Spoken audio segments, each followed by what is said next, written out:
Hello students, आशा करते हैं कि आप सब सही होंगे। आप सबका लर्न सिंपली इस चैनल में स्वागत है। जैसे कि हम लोग इलेक्ट्रिकल इंजीनियरिंग के लिए पढ़ रहे हैं इलेक्ट्रिकल मशीन्स। तो इलेक्ट्रिकल मशीन्स में अगर हम बात करते हैं सेकेंड ईयर में जो सिलेबस है फोर्थ सेम में, तो उसमें एक फोर्थ यूनिट जब हम बात करते हैं तो ट्रांसफार्मर का है। तो सिलेबस जैसे ही स्टार्ट होता है सीधे सिलेबस में दिया हुआ है efficiency end voltage regulation. But जब तक हम ट्रांसफार्मर के बारे में नहीं जानेंगे तो सीधे वोल्टेज रेगुलेशन और एफिशिएंसी का कंसेप्ट हम नहीं समझ पाएंगे। उसी के लिए हमने एक इंट्रोडक्शन टू ट्रांसफार्मर इस लेक्चर को बनाया है। तो आज हम लोग ट्रांसफार्मर का बेसिक इंट्रोडक्शन जानेंगे और उसके बाद फिर कुछ और डिटेल भी अगले क्लास में हम लोग देखेंगे। तो आज का जो टॉपिक है वो है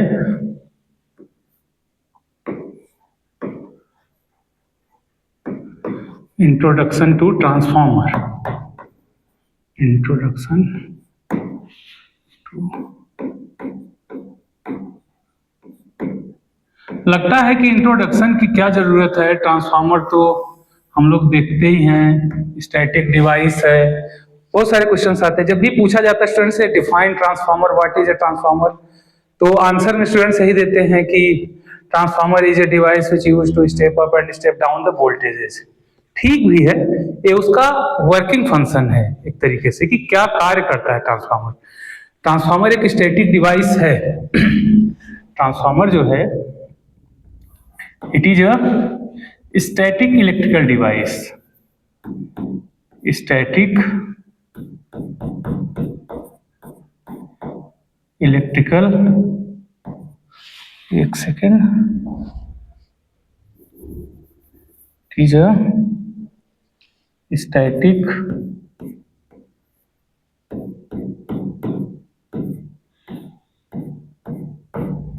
इलेक्ट्रिकल डिवाइस।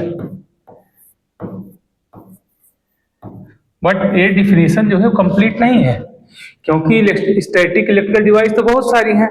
हमारे पास बल्ब है वो भी स्टैटिक डिवाइस है, ट्यूबलाइट्स है वो भी डिवाइस है, हीटर है वो भी इलेक्ट्रिकल डिवाइस है। तो क्या वो सब ट्रांसफार्मर हैं? तो डिफिनेशन तो इतने काम नहीं चलेगा। तो ट्रांसफार्मर को हम बेसिकली समझते हैं कि ट्रांसफार्मर एक जो है टू पोर्ट डिवाइस है। टू पोर्ट डिवाइस है। इसको मैं एक समराइज वे में आपको समझाने का प्रयास करता हूं। टू पोर्ट का मतलब एक इनपुट पोर्ट है, एक आउटपुट पोर्ट है।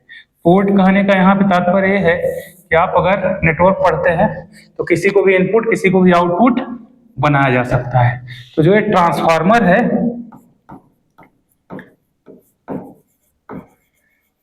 कैसा है? एक टू पोर्ट डिवाइस है जहां पे एक पोर्ट है, पोर्ट 1,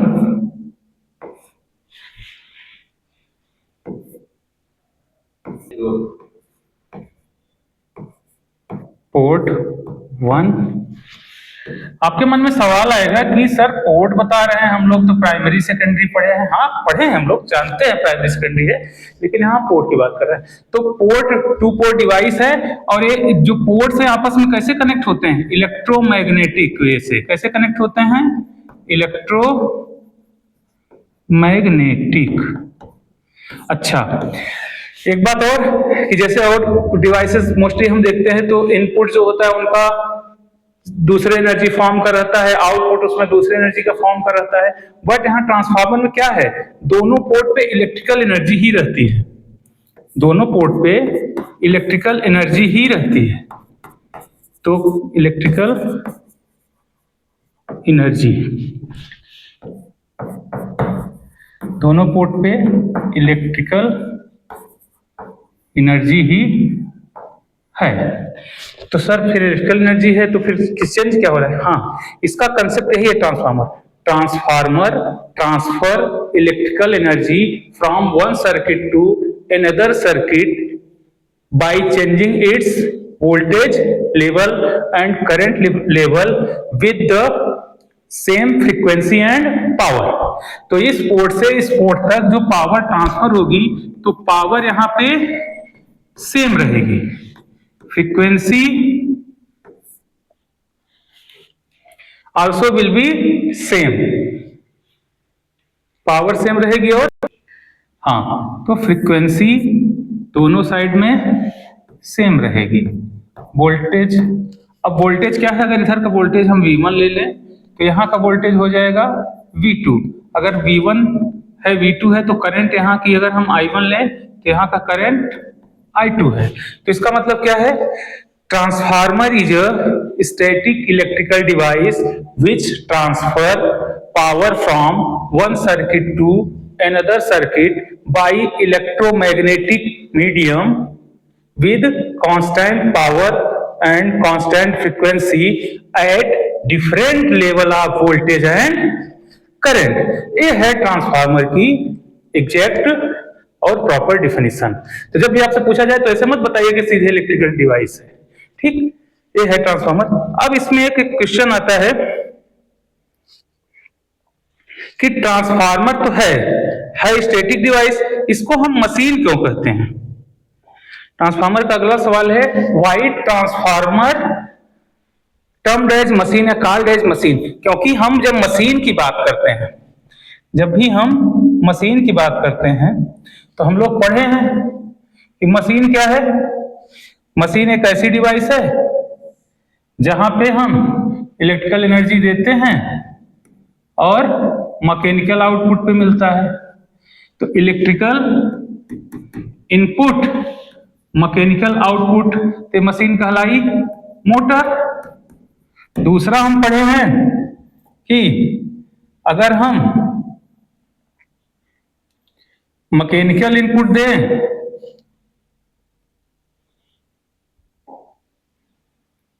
और आउटपुट में इलेक्ट्रिकल मिले, इनपुट में मैकेनिकल आउटपुट में इलेक्ट्रिकल, तो ऐसी डिवाइस को हम बोलते हैं जनरेटर। ठीक है, इसको हम कहते हैं जनरेटर। जी से दिखा देते हैं।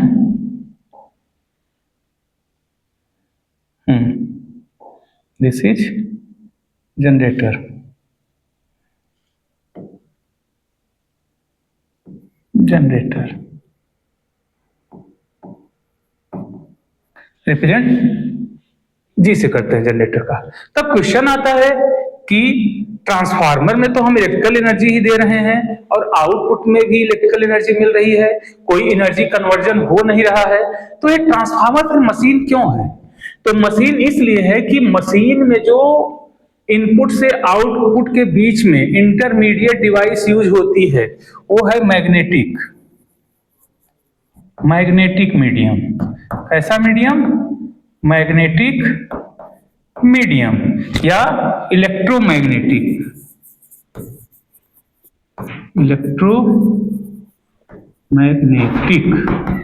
तो यही इलेक्ट्रोमैग्नेटिक का कंसेप्ट ट्रांसफार्मर में भी यूज होता है। यही इलेक्ट्रोमैग्नेटिक का कंसेप्ट ट्रांसफार्मर में भी यूज होता है, जिसके कारण से ट्रांसफार्मर को भी हम लोग इलेक्ट्रिकल मशीन की ही कैटेगरी में रखते हैं।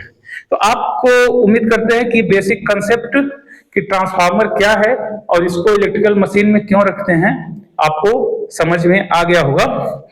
तो हम आगे बढ़ते हैं और बात करते हैं कि ट्रांसफार्मर बेसिकली यूज किस लिए किया जाता है। तो यूज ऑफ ट्रांसफार्मर, कोई भी डिवाइस अगर हम पढ़ते हैं तो उसका यूज तो पता होना चाहिए ना, तो ट्रांसफार्मर का भी यूज पता होना चाहिए।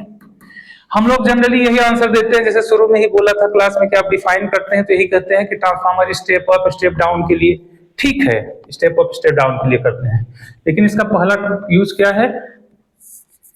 Power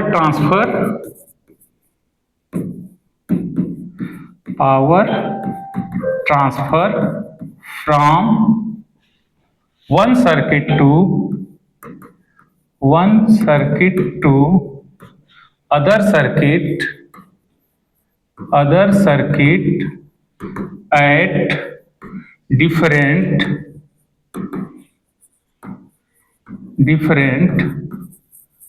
voltage and current levels। ये डिफिनीशन में भी हमने जाना था। तो जो ये वाला एप्लीकेशन है, ये एप्लीकेशन इसका है, ये वाला एप्लीकेशन जो है वो पावर सिस्टम के लिए है। जो ये एप्लीकेशन है, ये एप्लीकेशन पावर सिस्टम के लिए है। जब हम बात करते हैं दूसरे एप्लीकेशन की, तो एप्लीकेशन जो है इलेक्ट्रिकल पावर सिस्टम में एप्लीकेशन है। कहाँ है? Electrical power system.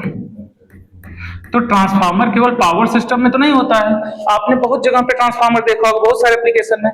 दूसरा एप्लीकेशन है इसका इंपीडेंस मैचिंग। दूसरा एप्लीकेशन है इंपीडेंस मैचिंग।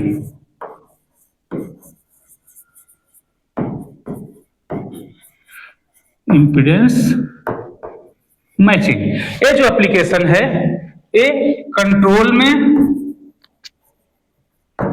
और कम्युनिकेशन में,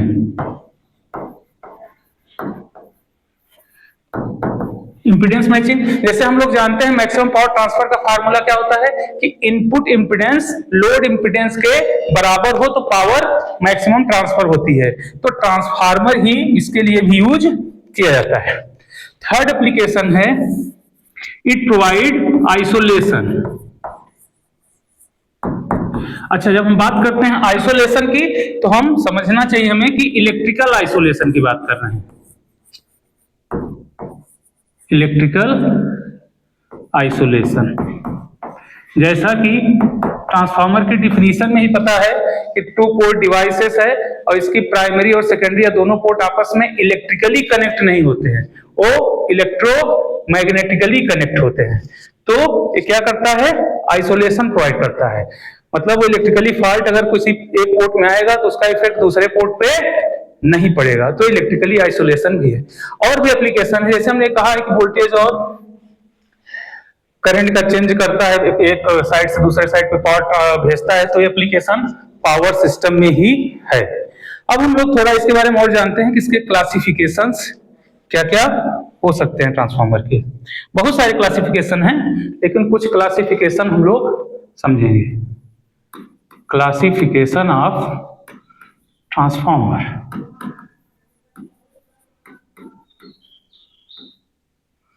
ओके, सॉरी।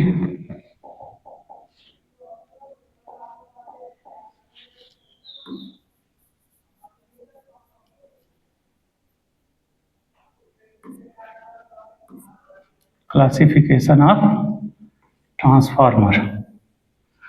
तो क्या क्या क्लासिफिकेशन है? पहला जो क्लासिफिकेशन है, अगर हम फर्स्ट क्लासिफिकेशन की बात करें, तो इनके इनपुट आउटपुट वोल्टेज लेवल पे डिपेंड करता है। तो जैसा कि हम जानते हैं, अगर प्राइमरी का वोल्टेज हमने V1 मान रखा है, सेकेंडरी का वोल्टेज V2 मान रखा है, तो अगर इस पे हम बात करें तो पहली कंडीशन बनती है कि अगर V1 की वैल्यू V2 से कम हो या आउटपुट जो है V2 जो है वो ग्रेटर देन V1 हो, तो ऐसे केस को हम लोग बोलते हैं step up transformer. Step up transformer. ठीक, इसी में अगर दूसरा क्लासिफिकेशन बात करें कि अगर V2 की वैल्यू कम है V1 से, V2 is the less than V1, तो इसको बोलेंगे हम स्टेप डाउन ट्रांसफार्मर। अच्छा, यहाँ डिफिनेशन में हमने आपको नंबर ऑफ टर्न्स वगैरह नहीं बताया है ट्रांसफार्मर के डिफिनेशंस में, तो डिफरेंट बुक्स में आथर वो भी लिख सकते हैं, क्योंकि कॉइल तो n हुए, तो उसमें एक भी टर्न हो सकता है, 5 भी हो सकते हैं, 10 भी हो सकता है, एज पर रिक्वायरमेंट हो सकते हैं। तो आगे भी उसको हम जब आइडियल ट्रांसफार्मर पढ़ेंगे तो वहां पे नंबर ऑफ टर्न्स की बात करेंगे। तीसरा केस हो सकता है जब V1 इक्वल टू V2, इसको बोलते हैं 1:1 रेशियो। तो एक वोल्टेज लेवल के अकॉर्डिंग आउटपुट का वोल्टेज लेवल या एक साइड का वोल्टेज लेवल और दूसरे साइड के वोल्टेज लेवल में जो रिलेशन है, उसके बेस पे हमने ये ट्रांसफार्मर का क्लासिफिकेशन देखा। ऐसे ही एक और क्लासिफिकेशन है, अगर हम सेकंड क्लासिफिकेशन बात करें क्लासिफिकेशन बी। तो थोड़ा पेन का कलर चेंज कर लेते हैं।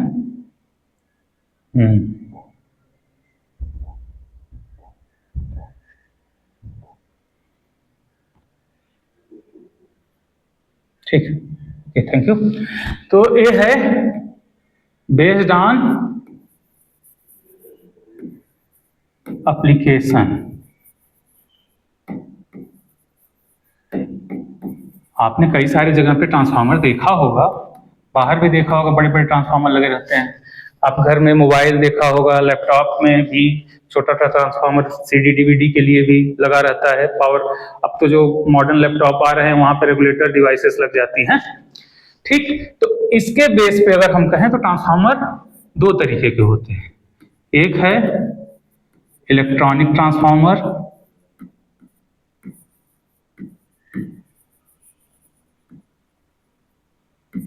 दूसरा है पावर ट्रांसफार्मर।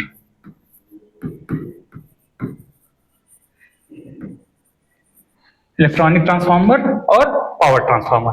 इलेक्ट्रॉनिक ट्रांसफार्मर जो कि कहां पे यूज होता है? डिवाइसेस में। कैसी डिवाइसेस में? हाउस होल्ड डिवाइसेस या इलेक्ट्रॉनिक डिवाइसेस। तो उसको हम बोलते हैं इलेक्ट्रॉनिक ट्रांसफार्मर। इसकी साइज बहुत छोटी होती है, 220 वोल्ट को 5 वोल्ट, 10 वोल्ट, 15 वोल्ट में कन्वर्ट करने के लिए काम आता है। दूसरा है पावर ट्रांसफार्मर, जो कि मेन है, इसका हम पावर सिस्टम में ही एप्लीकेशन देखते हैं। तीसरा क्लासिफिकेशन ट्रांसफार्मर का है कि टाइप ऑफ कोर पे। तो दो तरीके के कोर होते हैं। अगर हम कोर की बात करें तो एक होता है आयरन कोर और दूसरा होता है एयर कोर। आयरन कोर मतलब कोर का दो काम है। कोर यहाँ पे जो भी प्राइमरी और सेकेंडरी बाइंडिंग्स हैं जो आपस में इलेक्ट्रोमैग्नेटिकली कनेक्ट होते हैं, तो जो फ्लक्स उनमें फ्लो होता है, मैग्नेटिक लाइन जो फ्लो होती हैं, उनको एक प्रॉपर पाथ देता है और ज्यादा से ज्यादा आप लिंकेज फ्लक्स, लीकेज नहीं, लिंकेज फ्लक्स एक दूसरे से कनेक्ट हो सके, तो एक काम होता है कोर का। दूसरा कोर क्या करता है कि उनको एक मैकेनिकल सपोर्ट प्रोवाइड करता है। तो अगर कोई ऐसा ट्रांसफार्मर बना है जिसमें मोस्टली ट्रांसफार्मर में आयरन कोर ही यूज होता है, तो आयरन कोर जो है यूज हुआ है, तो उसको हम कहेंगे कोर वाला ट्रांसफार्मर। और दूसरा है एयर कोर। कम्युनिकेशन में ही, रेडियो ट्रांसमिशन, इन सब में हम यूज करते हैं एयर कोर का। मतलब वहां पे कोई कोर नहीं होता है, छोटी सी वाइंडिंग होती है, छोटा सा ट्रांसफार्मर होता है, तो उसको हम एयर कोर ट्रांसफार्मर कहते हैं। और दूसरे भी तरीके के ट्रांसफार्मर होते हैं, जैसे कि आपने थर्ड सेम में पढ़ा होगा, एक होता है इंस्ट्रूमेंट ट्रांसफार्मर।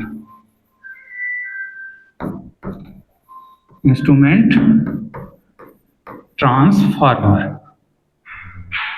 ट्रांसफार्मर में आपने सीटी और पीटी पढ़ा होगा, करंट ट्रांसफार्मर, पोटेंशियल ट्रांसफार्मर। एक और ट्रांसफार्मर होता है जिसको हम लोग बोलते हैं पल्स ट्रांसफार्मर। पल्स ट्रांसफार्मर का यूज जो होता है वो मोस्टली टेस्टिंग में ही किया जाता है, और कहीं पे इसका बेसिक यूज नहीं है। तो आज की क्लास में हम लोगों ने ट्रांसफार्मर क्या है उसकी डिफिनीशन, इस क्लास में हमने ट्रांसफार्मर का भी कोई सर्किट नहीं बताया है। ट्रांसफार्मर की डिफिनीशन, उसके टाइप्स और उसके एप्लीकेशन, इतना ही हम लोगों ने इसमें पढ़ा है। अगली क्लास में हम इसके सर्किट मॉडल की भी बात करेंगे। Thank you class.